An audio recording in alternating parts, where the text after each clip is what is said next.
তারা গণভোটের পক্ষে ছিল, গণভোটের পক্ষে তারা কথা বলে তারা ভোট চুরি করেছে, তারা বলেছে গণভোট বাস্তবায়ন করবে, কিন্তু বাস্তবায়ন করবে বলে তারা যখন সংসদে বসে তারা বলতেছে গণভোটকে তারা বাস্তবায়ন করবে না।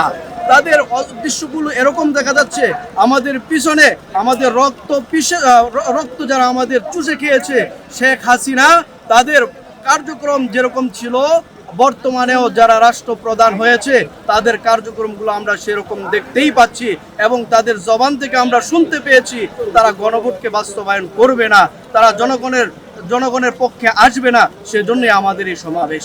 রূপায়ণ lake castle, welcome to the land of piece.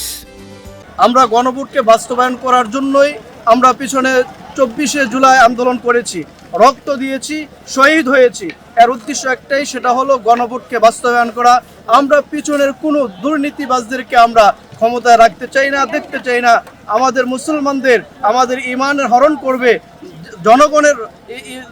জনগণের ভোটকে হরণ করবে, জনগণের কথাগুলোকে তারা হরণ করবে, বাস্তবায়ন করতে দিবে না, এমনটা আমরা কখনো চাই না বলেই আজকের আমাদের এই আন্দোলন, আমাদের সমাবেশ। আমাদের নেতা মামুনুল হক সাহেব ডাক দিয়েছেন, আমরা জনস্রোতভাবে চলে এসেছি আমাদের এই গণভোটকে বাস্তবায়ন করার জন্য।